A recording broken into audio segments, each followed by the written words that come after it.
नमस्कार, मैं हूं विशाल चौबे और आप देख रहे हैं एनआरबी न्यूज लाइव। हम इस वक्त मौजूद हैं भारतीय जनता पार्टी के प्रदेश कार्यालय लखनऊ में। हमारे साथ प्रवक्ता राकेश त्रिपाठी जी हैं। हम इनसे जानेंगे और इनसे समझने की कोशिश करेंगे कि जो 18 जुलाई को एनडीए की 38 दलों के साथ बैठक हुई है, वो बैठक का क्या एजेंडा रहा। सर, सबसे पहले तो स्वागत है हमारे चैनल में। धन्यवाद। सर, ये एजेंडा बताइए कि जो बैठक हुई है एनडीए की 18 जुलाई को, वो मुख्य उसका एजेंडा क्या रहा। देखिए, राष्ट्रीय जनतांत्रिक गठबंधन पिछले 25 वर्षों से देश में गठबंधन की राजनीति को नया आयाम दे रहा है।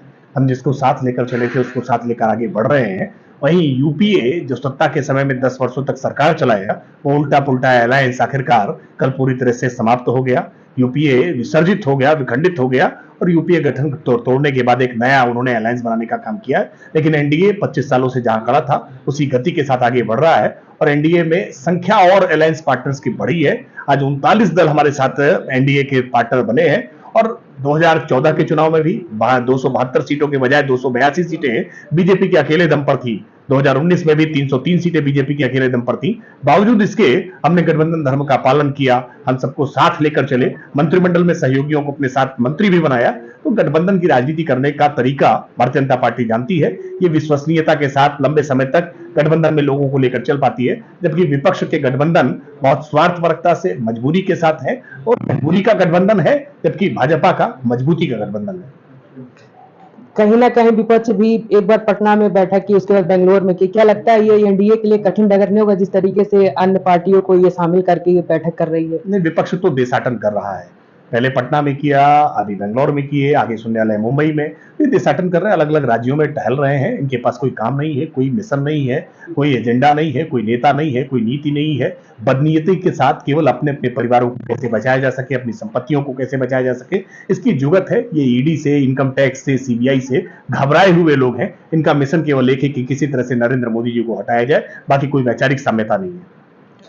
कहीं ना कहीं ये सवाल ये भी आ रहा है जब से राजभर जी एनडीए में शामिल हुए हैं कि ये जो समाजवादी पार्टी के मंच से लगातार विपक्ष को, खासकर भारतीय जनता पार्टी को घेरते थे कि ये वंचितों और शोषितों के हित में काम नहीं करती है। अब एनडीए में शामिल हो गए हैं, उनके कई अनेक तरीके के सोशल मीडिया पे वायरल हो रहे हैं जो बयान दिए, उसको आप क्या कहेंगे। देखिए, बीती ताही बिसारी के आगे के सुबेले आज प्रधानमंत्री नरेंद्र मोदी जी के नेतृत्व में जो गरीब कल्याण योजनाएं हैं, जिन्होंने सामान्य गरीब वर्ग के जीवन में क्रांतिकारी परिवर्तन करने का काम किया है, चाहे उसको पक्की छत मिली हो, चाहे उसको राशन मिल रहा हो, सौभाग्य योजना के तहत बिजली का कनेक्शन मिल रहा हो, हर घर नल योजना के तहत नल से जल पहुंच रहा हो, आयुष्मान कार्ड के तहत उसके आज इलाज की व्यवस्था हो रही हो। आज जितनी योजनाएं केंद्र सरकार की गरीब के घर तक पहुंची हैं, उसके कारण गरीबों के, वंचितों के, शोषितों के, दलितों के, अल्पसंख्यकों के जीवन में जो क्रांतिकारी परिवर्तन आया है, उससे प्रभावित होकर के जनाधार वाले, वो जो सामाजिक प्रभाव वाले तमाम राजनीतिक दल या नेता हैं, वो भाजपा के साथ और भाजपा के अलायंस के साथ जुड़ने का काम कर रहे हैं।